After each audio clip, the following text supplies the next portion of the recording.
Boa noite, igreja, paz do Senhor Jesus, que Deus abençoe a todos. Se vocês me permitirem, eu vou beber um pouco d'água.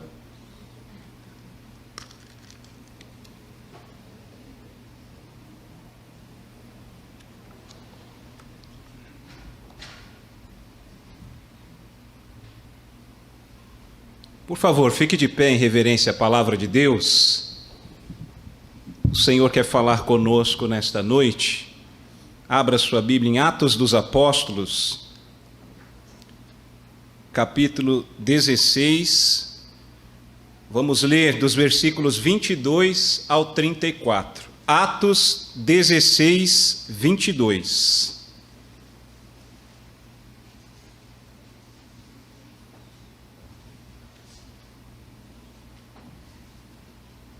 Diz assim a palavra do Senhor. Certo dia, indo nós para o lugar de oração, encontramos uma escrava que tinha... é a partir do 22. Senão fica mais. Depois os irmãos podem ler os demais versículos. A partir do 22. A multidão ajuntou-se contra Paulo e Silas, e os magistrados ordenaram que se lhes tirassem as roupas e fossem açoitados.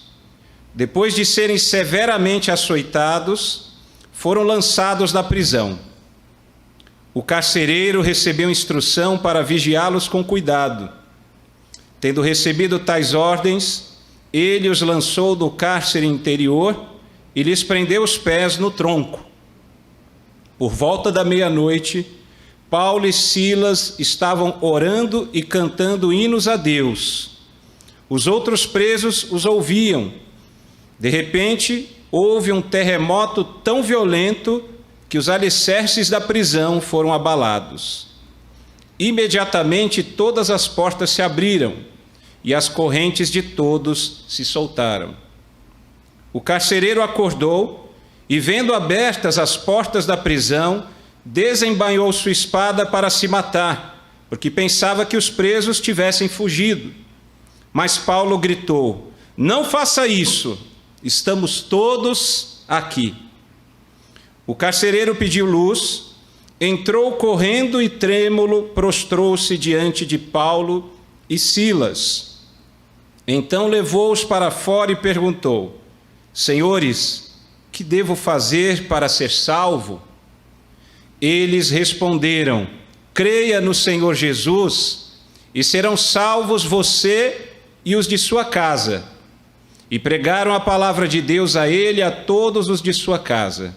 Naquela mesma hora da noite, o carcereiro lavou as feridas deles. Em seguida, ele e todos os seus foram batizados. Então os levou para a sua casa, serviu-lhes uma refeição e com todos os de sua casa alegrou-se muito por haver crido em Deus. Amém.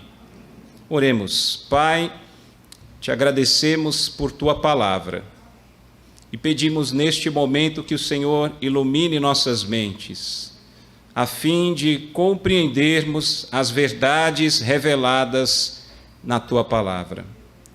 Usa-me nesta noite como boca de Deus para todos que estiverem ouvindo esta mensagem, e que tudo venha redundar na glória do Senhor, em nome de Jesus. Amém. Pode tomar o seu assento.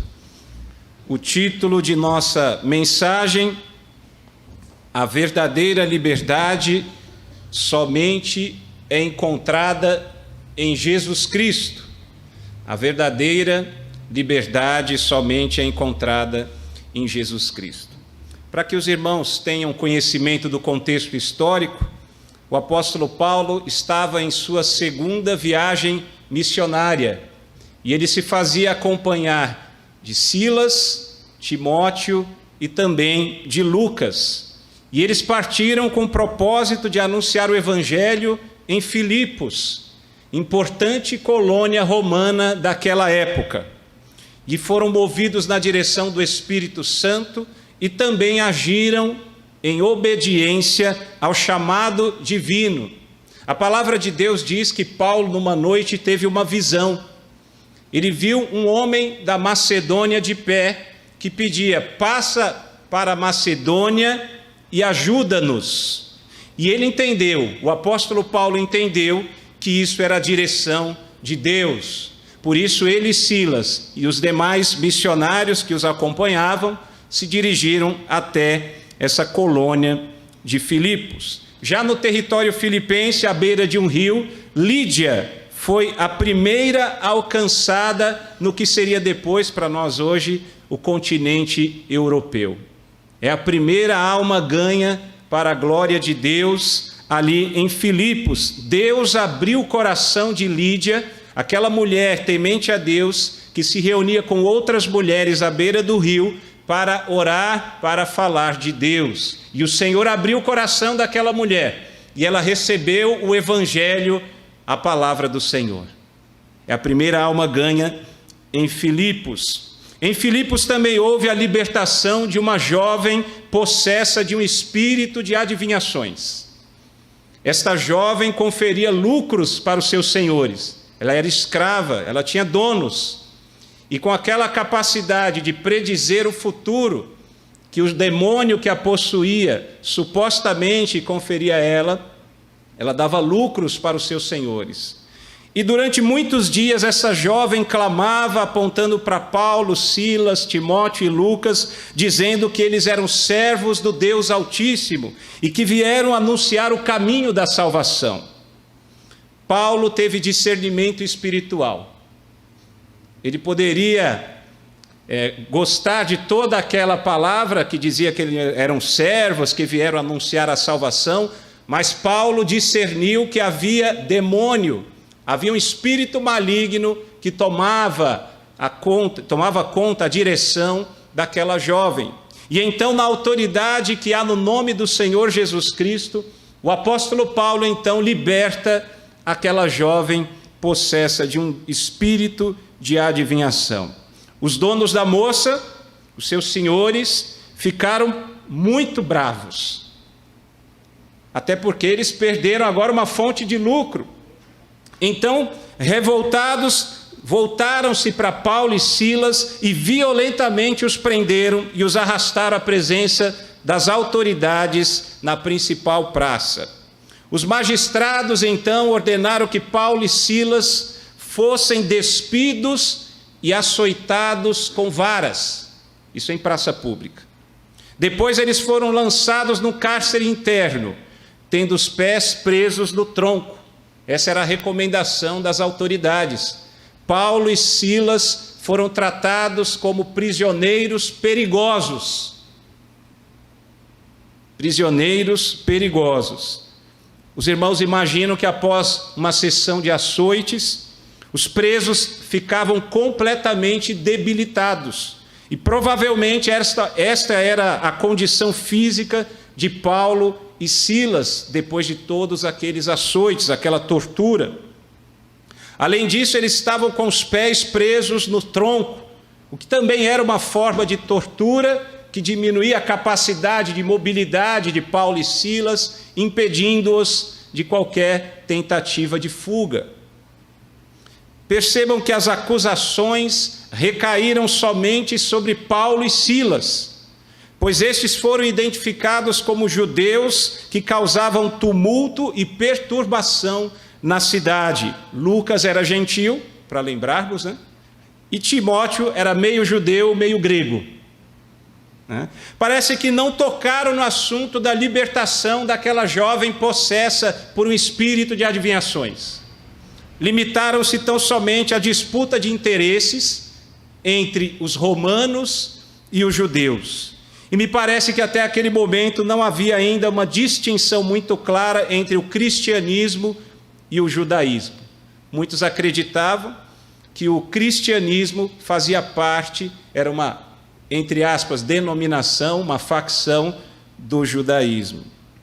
A despeito das feridas e da condição física debilitada, da humilhação e do sofrimento, a palavra de Deus diz que por volta da meia-noite, Paulo e Silas oravam e cantavam hinos a Deus.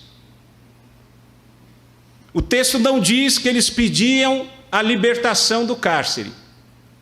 Não diz que eles pediam que Deus enviasse um anjo, que enviasse um terremoto ou a punição de seus algozes. Não, a Bíblia não diz isso. Mas me parece que Paulo e Silas adoravam e glorificavam. Davam graças a Deus em meio àquele sofrimento intenso. E a Bíblia também destaca o fato de que os demais presos ouviam as orações e os cânticos de Paulo e de Silas. A palavra de Deus diz que, de repente, pela providência de Deus, houve um forte terremoto que abalou os alicerces do cárcere, abrindo as portas das prisões e também soltando os grilhões, as cadeias, as correntes dos presos. Depois do milagroso terremoto que abalou os alicerces do cárcere, quando o carcereiro despertou de seu sono, ele viu todas as portas da prisão abertas, imaginou que todos os presos haviam escapado, fugido. Imaginem no Império Romano qual era a punição para um carcereiro que permitisse a fuga de presos. Certamente a morte, mas uma morte com bastante requisitos de crueldade, tenho certeza. Temendo então por sua punição, o carcereiro decide tirar a própria vida. Ele desembainha uma espada e se prepara para dar cabo da própria vida. Nenhum dos presos fugiu. Nenhum dos presos fugiu. Nós ficamos perplexos. Nos nossos dias, sempre que há possibilidade, o preso quer fugir. O prisioneiro quer escapar. E o que teria feito aqueles prisioneiros abandonarem esse desígnio, essa vontade de fugir, de ter liberdade?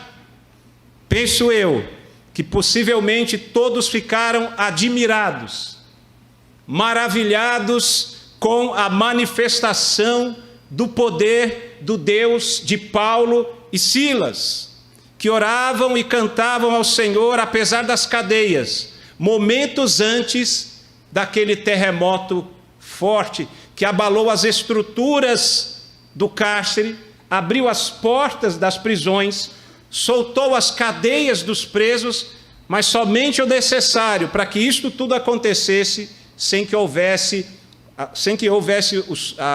caísse as estruturas de todo o cárcere. Provavelmente aqueles presos estavam maravilhados com o poder de Deus.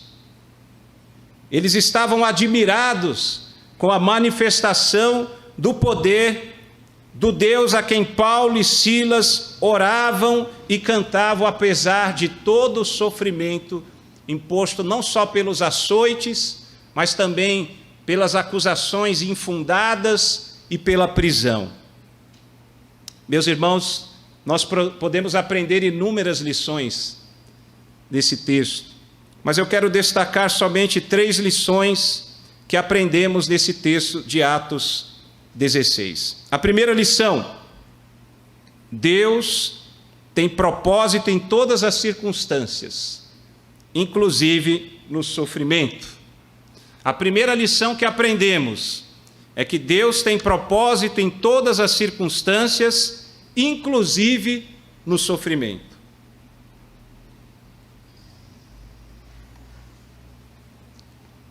A conversão a Cristo e a obediência à sua palavra não significa ausência de problemas e dificuldades. Cristãos não são blindados contra as aflições e angústias da vida. Eu creio que na sua experiência você pode confirmar isso que eu estou falando. Os seguidores de Cristo são submetidos ao sofrimento. E isto é motivo de louvor quando a adversidade ocorre por causa da fé cristã. Tristeza e dor acontecem na vida de qualquer pessoa, inclusive de filhos de Deus. Mas não são motivo para perdermos a esperança. Afinal, a nossa esperança não é colocada nas circunstâncias da nossa vida, mas nossa esperança está no Senhor Jesus, nosso Senhor e Salvador. Nós confiamos nas promessas de Deus, que nós vemos reveladas nas Escrituras Sagradas. E sabemos que no porvir há um futuro glorioso que nos aguarda. Nesse mundo teremos aflições, teremos lutas, passaremos por muitas tribulações. E o Senhor Jesus nos assegura que estará conosco todos os dias, até o fim dos tempos. E somente depois, lá na eternidade futura, é que seremos livres de todo o sofrimento, sobretudo do sofrimento eterno, da condenação eterna. Paulo e Silas obedeciam à vontade de Deus, ao chamado divino de anunciar as boas novas em Filipos. Foram acusados injustamente, açoitados e presos. Entretanto, a prisão de Paulo e Silas em Filipos atendia ao plano de Deus de se fazer conhecido entre os filipenses. Deus tem propósito em todas as circunstâncias, inclusive no sofrimento. Veja que os outros presos que estavam naquele cárcere onde estavam Paulo e Silas ouviram as orações e os cânticos em louvor a Deus, testemunharam a manifestação gloriosa de majestade e poder de Deus com aquele terremoto milagroso. O carcereiro em Filipos e toda a sua casa, toda a sua família, tiveram a gloriosa oportunidade de serem alcançados com a salvação eterna. Louvado seja Deus por isso. Portanto, tudo serviu para contribuir com a pregação do Evangelho em Filipos, uma igreja que posteriormente daria grande suporte ao apóstolo dos gentios, ao apóstolo Paulo. O propósito de Deus com aqueles acontecimentos era estabelecer e fortalecer sua igreja naquela localidade. O sofrimento de Paulo e Silas resultou em louvor a Deus. Talvez você esteja padecendo intensos sofrimentos. Talvez você que me ouve esteja passando por um momento de crise terrível. Saiba que se você é filho de Deus, se você é filha de Deus, Deus tem um propósito até mesmo neste sofrimento. E talvez este seu sofrimento redundará na glória de Deus, no seu louvor. Em Isaías 53, Jesus Cristo é revelado como servo sofredor. Alguém desprezado e rejeitado pelos homens. A Bíblia diz um homem de tristeza e familiarizado com o sofrimento, desprezado, que tomou sobre si as nossas enfermidades e levou nossas doenças. Jesus foi transpassado por causa das nossas transgressões e esmagado por causa de nossas iniquidades. E a Bíblia diz ainda que o castigo que nos trouxe paz estava sobre ele, e pelas suas feridas fomos sarados. Esse texto de Isaías, ele retrata o motivo pelo qual Cristo padeceu. Foi para nos livrar das nossas dores. Cristo sofreu para reparar os erros cometidos por mim e por você. Cristo sofreu para nos livrar não do sofrimento passageiro, temporário, mas do sofrimento eterno. A cruz, para nós cristãos, é símbolo de sofrimento e também símbolo de morte.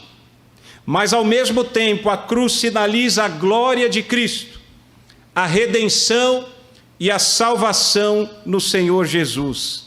Jesus, que é a nossa verdadeira liberdade.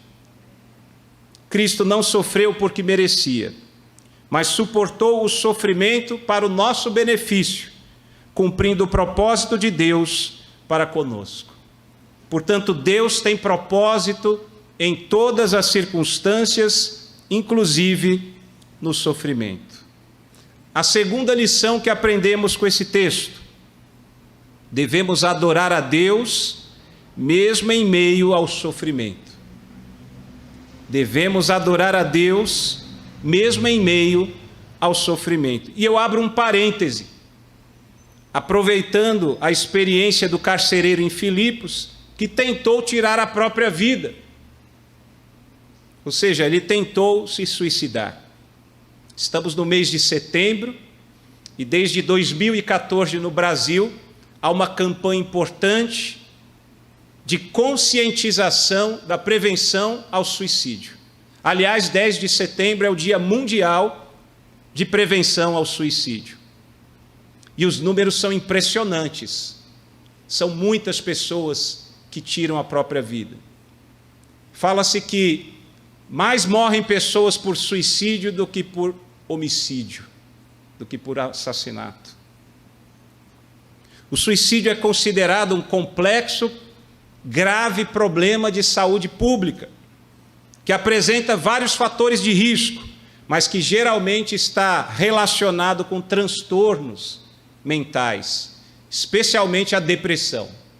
Muitos falam que a depressão é o mal do século.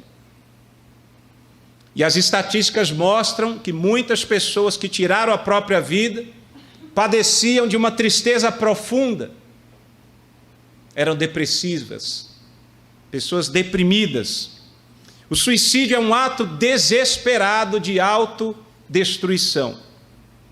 A pessoa ela põe fim à própria existência não porque ela queira necessariamente a morte, mas porque ela quer pôr fim àquela dor intensa, aquele sofrimento que a atormenta.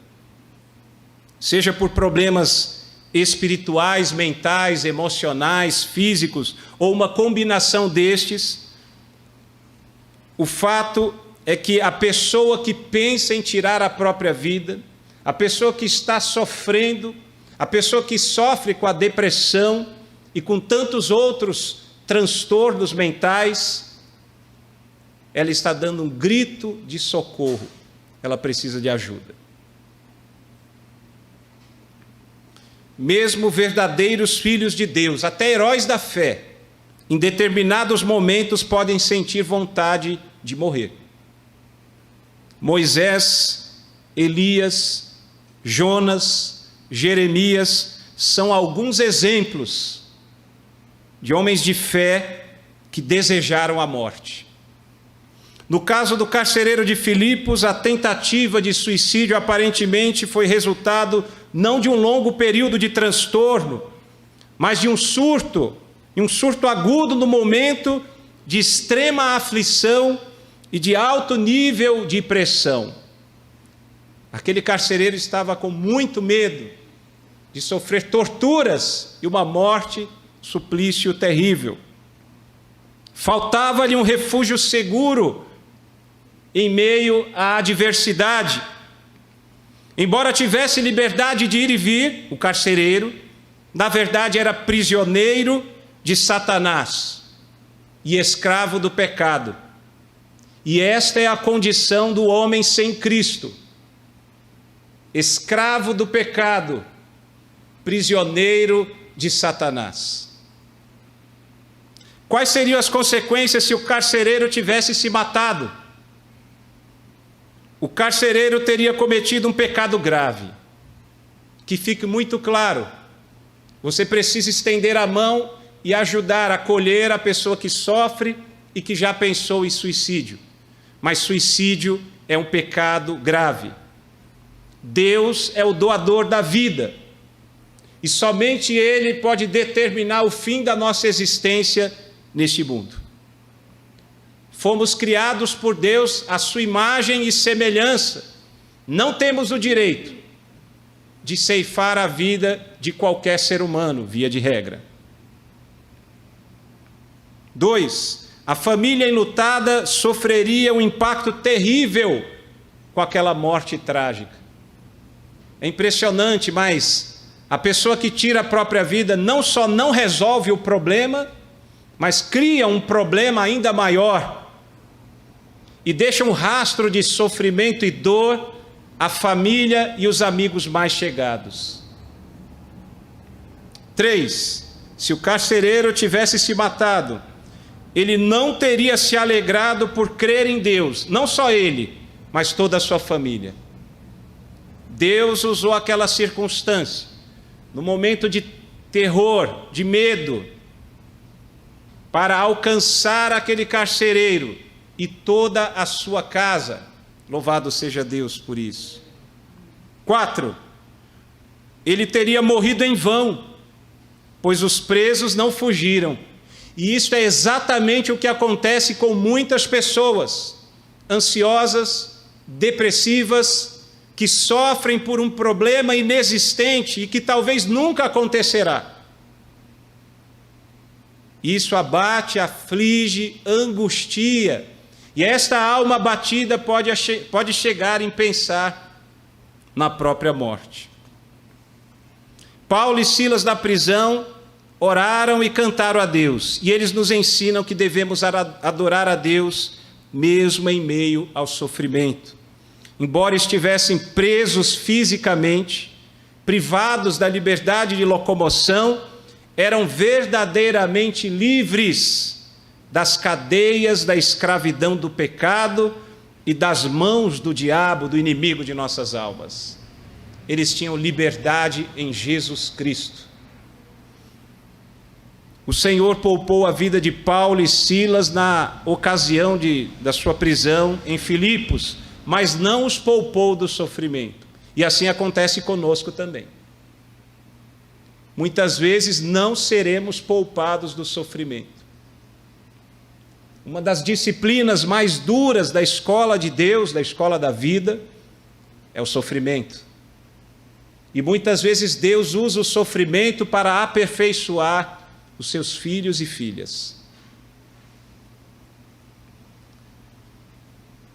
Apesar de tudo isso, Paulo e Silas entendiam que Deus estava no controle de tudo e que, ao invés de murmurarem, eles deviam adorar e louvar ao Senhor. A palavra de Deus diz que são abençoados aqueles que sofrem por fazer o que é certo, os quais não devem se preocupar e não ter medo de ameaças. 1 Pedro 3,14.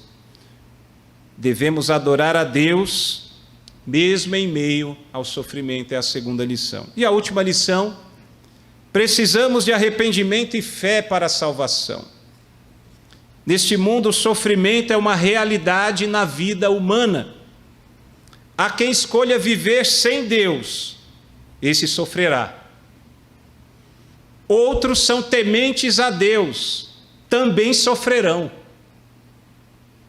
O fato é que ninguém gosta de sofrimento, mas ninguém pode escapar dele. Mas os pensamentos e caminhos de Deus são mais altos que os nossos. É impressionante como Deus salvou o carcereiro de Filipos. Ele estava a ponto de tirar a própria vida, mas foi impedido por Deus através de Paulo. Não tire sua vida, estamos todos aqui, disse o apóstolo. O carcereiro compareceu diante de Paulo e Silas e os questionou: Senhores, que devo fazer para ser salvo? Este é o questionamento que todo ser humano precisa fazer diante de Deus. Que devo fazer para ser salvo? Indica que o carcereiro tinha convicção de pecado.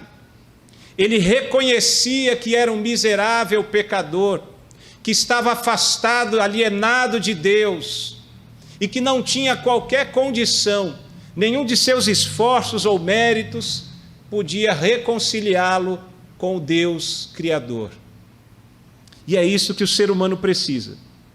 Para se tornar apto a receber a salvação pela graça, mediante a fé, o homem precisa, em primeiro lugar, reconhecer que é um pecador e que é totalmente incapaz de se reconciliar com Deus. Creia no Senhor Jesus. Esta foi a resposta do apóstolo Paulo. A resposta para a salvação é uma genuína fé salvífica. Lembrando que a fé também é dom de Deus. Nós dependemos totalmente de Deus para a salvação. Salvação da ira do Senhor. Deus está irado contra os pecadores. O pecador precisa confiar em Jesus Cristo como Senhor e Salvador. Isso significa uma vida de fé obediente. Uma vida de fé obediente.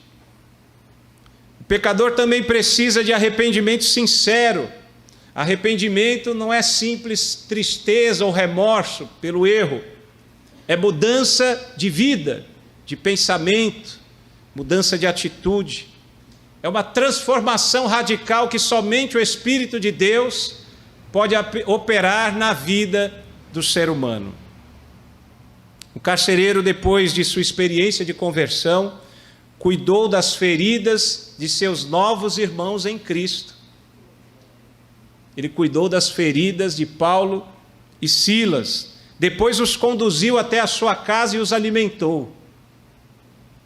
A palavra revela ainda a grande alegria do carcereiro. Ele era um novo homem, não só por ele, mas por toda a sua casa, pois todos creram em Deus. Paulo e Silas ensinaram àquela família a palavra do Senhor e todos foram batizados. Precisamos de arrependimento e fé para a salvação. E eu concluo. O sofrimento humano é dirigido pela perfeita e soberana vontade de Deus. Temos de confiar em nosso Deus e em seus propósitos em meio ao sofrimento. A prisão de Paulo e Silas em Filipos nos ensina que Deus tem propósito do sofrimento, que Ele quer ser adorado mesmo em meio ao sofrimento e que precisamos de arrependimento e fé para a salvação. Se você está enfrentando um momento de intensas tribulações, se está tendo que lidar com a sensação de desesperança, se você tem gritado por socorro sem ser ouvido e já desejou a própria morte, eu quero falar com você e dizer que a sua morte não é a solução para os seus problemas. Entregue a Deus toda a sua ansiedade, pois a Bíblia diz que Ele cuida de você. Atenda ao convite de Jesus que diz: venham a mim todos vocês que estão cansados e sobrecarregados, e eu lhes darei descanso. À semelhança de Paulo e Silas, você pode ter a paz de Deus, que era o porto seguro de suas almas. Você pode reconhecer Deus como seu castelo forte, sua rocha firme, sua fortaleza e escudo, sua fonte de esperança e de segurança. Creia em Jesus Cristo. A verdadeira liberdade somente é encontrada em Jesus Cristo. Amém e graças a Deus. Vamos orar?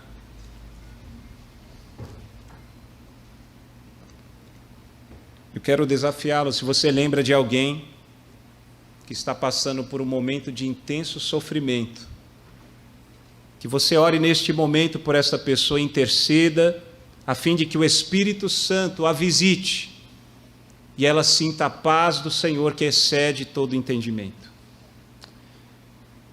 Pai, em nome do Senhor Jesus, somos gratos por Tua palavra que é viva e eficaz. Tua palavra que é lâmpada para os nossos pés e luz para os nossos caminhos. Ó Deus, muito obrigado porque o Senhor é a esperança da glória. Nós temos certeza da salvação, não porque confiamos em nossos méritos e esforços, mas confiamos que a obra que o Senhor Jesus realizou é completa. O Senhor Jesus obedeceu perfeitamente à lei do Senhor e entregou-se voluntariamente como sacrifício no lugar de pecadores. E todo aquele que se arrepende de seus erros, todo aquele que se arrepende da desobediência e rebelião contra Deus e crê que Jesus Cristo é seu único e suficiente Senhor e Salvador, tem, Senhor, a alegria da salvação. Ó Pai, em nome de Jesus, visita aqueles que estão sofrendo, pessoas que padecem uma dor terrível, almas aflitas, angustiadas, abatidas. Derrama teu bálsamo sobre estas vidas, Pai. Visita com teu poder, manifesta a tua glória, liberta-os, Senhor. Talvez o Senhor não os liberte das circunstâncias difíceis, mas o Senhor pode levar paz e segurança ao coração do aflito. Que assim seja, Pai. Nós confiamos que o Senhor tem planos de paz para todos, especialmente para o seu povo. Muito obrigado. Te agradecemos no nome do Senhor Jesus. Amém e amém. Graças a Deus.